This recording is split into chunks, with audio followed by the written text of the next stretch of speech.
Film की शुरुआत में हमें एक युवा लड़के से मिलवाया जाता है जिसका नाम है बोंग। बोंग खाना बनाने में बेहद प्रतिभाशाली है और ब्लू हाउस का सबसे कम उम्र का शेफ है, जो कि दक्षिण कोरिया के प्रधानमंत्री का आधिकारिक निवास है। उस शाम बोंग को पता चलता है कि हाउस में चीनी राजदूत के लिए एक डिनर पार्टी रखी जा रही है। राजदूत को मछली की हड्डियों से बेहद संवेदनशीलता है, इसलिए बोंग को बिना कांटे वाली स्वादिष्ट मछली का व्यंजन बनाने का आदेश दिया जाता है। बोंग तुरंत काम पर लग जाता है और रात तक खाना तैयार हो जाता है। डिनर पर जब राजदूत को मछली परोसी जाती है तो जैसे ही वे पहला निवाला खाते हैं, उन्हें उसके अंदर एक कांटा मिलता है। यह घटना बोंग के लिए बड़ी मुसीबत खड़ी कर देती है और गार्ड्स उसे ढूंढने लगते हैं। इसके बाद 2 पुलिस अधिकारी जांच करने के लिए बोंग के घर पहुंचते हैं और दरवाजा खटखटाते हैं। बोंग समझ जाता है कि वह फंस चुका है और बालकनी से भागने की कोशिश करता है, लेकिन भागते भागते वह नीचे बने स्विमिंग पूल में गिर जाता है और उसका सिर तल से टकरा जाता है। अजीब बात यह होती है कि वह लगातार गिरता चला जाता है और तभी एक महिला उसकी ओर तैरती है और उसके होंठों पर किस कर देती है। जब बोंग की आंख खुलती है तो वह खुद को एक अजनबी कमरे और अजनबी बिस्तर पर पाता है। उसे तुरंत कुछ गड़बड़ लगती है और वह शीशे के पास भागता है। वहां देखकर वह चौंक जाता है, क्योंकि अब बोंग एक औरत बन चुका है। पहले तो उसे लगता है कि शायद सिर पर चोट लगने के कारण वह सपना देख रहा है। वह कमरे से चुपके से बाहर निकलता है, लेकिन बाहर कई औरतें उसे आपकी महारानी कहकर झुककर प्रणाम करती हैं। हैरानी से बाहर भागते हुए उसे अचानक अपने शरीर में ठंडक महसूस होती है और उसे एहसास होता है कि उसका मैनहुड गायब हो चुका है। यह देखकर बोंग डर जाता है और सोचता है कि शायद किसी ने उसका जबरदस्ती सेक्स चेंज ऑपरेशन कर दिया है। लेकिन थोड़ी देर बाद जब वह आसपास का माहौल देखता है तो उसे पता चलता है कि वह समय में पीछे चला गया है। यह एहसास उसे सदमे में डाल देता है और वह वापस महल में ले जाया जाता है। अगली सुबह बोंग उठता है और एक नौकरानी से अपनी नई पहचान के बारे में जानता है। असल में बोंग समय यात्रा करके जोसोन राजवंश के साल 1851 में पहुंच चुकी है और अब वह किमसोयुंग नाम की एक राजकुमारी के शरीर में रह रही है।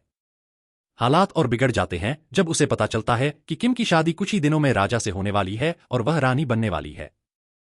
नौकरानी यह भी बताती है कि किम का शरीर झील में किसी अज्ञात हादसे के बाद तैरता हुआ मिला था। सौभाग्य से गार्ड्स ने उसे बचाकर वापस महल पहुंचा दिया।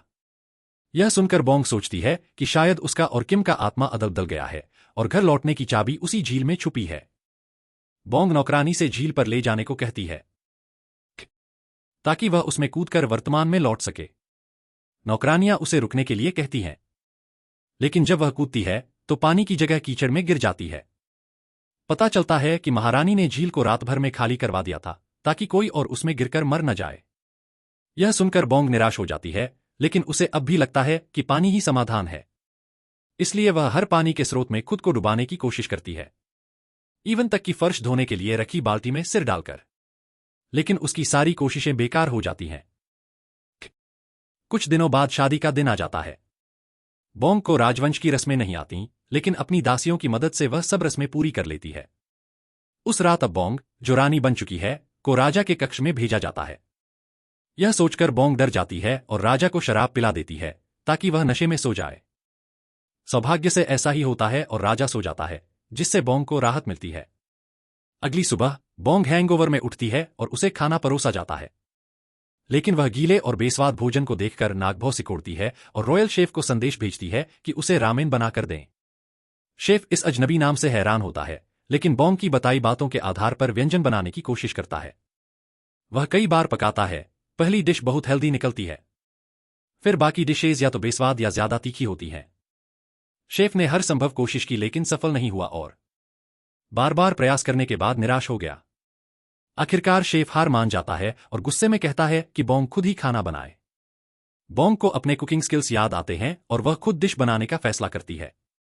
वह शाही रसोई में जाती है और तुरंत चाकू उठा लेती है। उसकी दासी घबरा जाती है, क्योंकि रानी ने बचपन से कभी खाना नहीं बनाया था। इसलिए सभी नौकर उम्मीद करते हैं कि वह रसोई का हाल बेहाल कर देगी। लेकिन सबकी हैरानी के लिए बोंग सब्जियां तेजी और नफासत से काटने लगती है। हर टुकड़ा बिल्कुल सही आकार में कटता है और आखिरकार वह एक परफेक्ट डिश तैयार कर देती है। बोंग अपने कक्ष में लौटकर अपनी दाईं हाथ वाली दासी के साथ रामेन का मजा लेती है। उधर रसोई में शाही शेफ उसकी कला देखकर जल उठता है और कहता है कि खाना भले ही अच्छा दिख रहा हो, लेकिन स्वाद में अच्छा नहीं होगा। अपनी शंका परखने के लिए वह पॉट में बचा हुआ रामेन चखता है, लेकिन जैसे ही पहला निवाला लेता है उसका स्वाद उसे दंग कर देता है। वह उस व्यंजन के स्वाद का विरोध नहीं कर सका और वह सदमे में अपना चम्मच गिरा देता है। इस अनुभव के बाद बोंग के दिमाग में एक आइडिया आता है। नई रानी समझती है कि वह अपनी पाकला से आसानी से राजपरिवार का दिल जीत सकती है। झील को खाली कराने का आदेश महारानी ने ही दिया था, तो अगर बोंग उन्हें अपने व्यंजनों से खुश कर दे तो शायद वे झील को फिर से भरने का आदेश दे दें।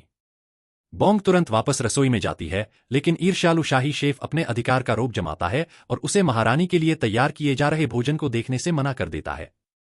बोंग गुस्सा हो जाती है और उसे स्पीड कुकिंग कॉन्टेस्ट के लिए ललकार देती है। शेफ बोंग की तानेबाजी सुनकर चुनौती स्वीकार कर लेता है। एक सेवक घंटी बजाता है और प्रतियोगिता शुरू होती है। शेफ तेजी से गाजर काटता है, लेकिन रानी की उंगलियां उससे कहीं तेज चलती हैं और वह आसानी से खीरे काट देती है। कुछ मिनटों की जबरदस्त कुकिंग के बाद बोंग सबसे पहले डिश तैयार कर घंटी बजा देती है। इस तरह वह कॉन्टेस्ट जीत जाती है।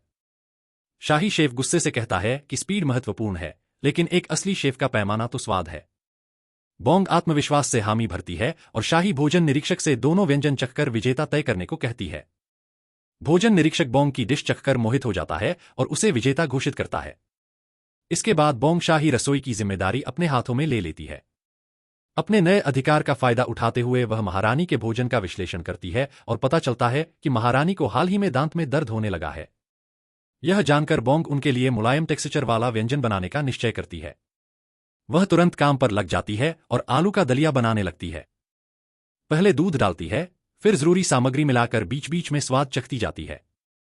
अंत में आलू भी मिलाती है और पकवान को फूलों की सजावट के साथ परोसने योग्य बना देती है। बोंग परिणाम से खुश होती है और खुद ही डिश लेकर महारानी के पास पहुंचती है। महारानी स्वाद लेकर प्रभावित तो होती हैं, लेकिन कहती हैं कि व्यंजन परफेक्ट नहीं है, क्योंकि जब तक डिश पहुंची वह ठंडी हो चुकी थी। इस वजह से मैश किए आलू में दाने पड़ गए और स्वाद में थोड़ी कमी आ गई। साथ ही प्लेट के किनारों पर दलिया गिर जाने से प्रेजेंटेशन भी प्रभावित हुआ। यह सुनकर बोंग उदास हो जाती है और वापसी के रास्ते पर सोचने लगती है कि भोजन सही तापमान में कैसे पहुंचाया जाए। तभी उसके दिमाग में एक बेहतरीन आइडिया आता है। बोंग एक कपड़े की सिलाई करवाती है और अपनी दासी के हाथों निर्देश शाही इंजीनियरों तक भिजवाती है। बोंग की बताई योजना के अनुसार इंजीनियर एक खास फूड डिलीवरी कैबिनेट तैयार करते हैं जो चारों ओर से कपड़े की इंसुलेशन से ढका होता है। इधर बोंग कई स्वादिष्ट व्यंजन बनाती है और उन्हें उसी नए कैबिनेट में भिजवाती है। महारानी गर्मागर्म खाना पाकर बहुत खुश होती हैं और सारा भोजन खत्म कर देती हैं। बाद में इंजीनियर लौटकर बोंग को अच्छी खबर देते हैं कि यह नया आविष्कार पूरी तरह सफल रहा। कुछ दिनों बाद राजा एक भव्य दावत का आयोजन करता है और पूरे देश से मेहमानों को बुलाता है।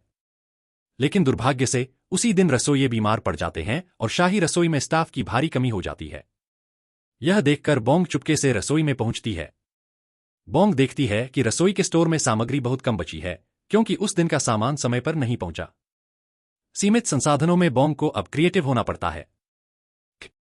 वह अपनी दासियों के साथ मिलकर आलू से एक अनोखा व्यंजन तैयार करती है। बोंग आलू छीलकर उसे डंडे पर लपेटती है और डीप फ्राई कर देती है, जिससे वह कुरकुरा और स्वादिष्ट बन जाता है। शुरू में मेहमान नाराज होते हैं क्योंकि वे शाही दावत में इससे ज्यादा शानदार डिश की उम्मीद कर रहे थे। लेकिन जैसे ही वे पहला निवाला लेते हैं, उनकी आंखों में खुशी झलक उठती है और वे स्वाद की तारीफ करने लगते हैं। दूसरी डिश के लिए बोंग को और मेहनत करनी पड़ती है क्योंकि रसोई में मांस नहीं है। वह क्रिएटिविटी दिखाते हुए बीन्स से वेजी बर्गर बनाती है और साथ में टमाटर की रेलिश देती है। बोंग इस डिश का नाम मैकडोनाल्डू रखती है, जो आधुनिक मैकडोनल्ड्स से प्रेरित होता है। यह डिश भी हिट हो जाती है और मेहमान चाव से खाते हैं। अंतिम व्यंजन में बोंग एक क्लासिक जेली डेजर्ट बनाती है, लेकिन उसमें नया ट्विस्ट जोड़ती है। वह जेली स्टिक्स पर खास संदेश लिखती है और उन्हें नाम देती है फॉर्चून जेली, ताकि डेजर्ट खाने के बाद हर कोई अपना भविष्य पढ़ सके। मेहमानों को यह डिश बहुत पसंद आती है और वे मजे से अपने अपने फॉर्चून पढ़ते हैं। शुरुआती मुश्किलों के बावजूद दावत पूरी तरह सफल होती है और सब इसका श्रेय बोंग की कुकिंग को देते हैं। दावत में मौजूद महारानी बोंग की कला से प्रभावित होकर उसे कोई भी इच्छा मांगने को कहती हैं। बोंग बिना झिझक झील को फिर से भरने की मांग करती है। महारानी उसकी बात मान लेती हैं और तुरंत आदेश देती हैं कि झील को भरना शुरू किया जाए। लेकिन यह 19वीं सदी है, जहां कोई आधुनिक मशीनें नहीं थीं। इसलिए नौकर केवल लकड़ी की बाल्टियों से पानी ढोकर ला सकते हैं। यह प्रक्रिया बहुत धीमी होती है क्योंकि उन्हें नगर के कुएं से झील तक लंबा सफर करना पड़ता है।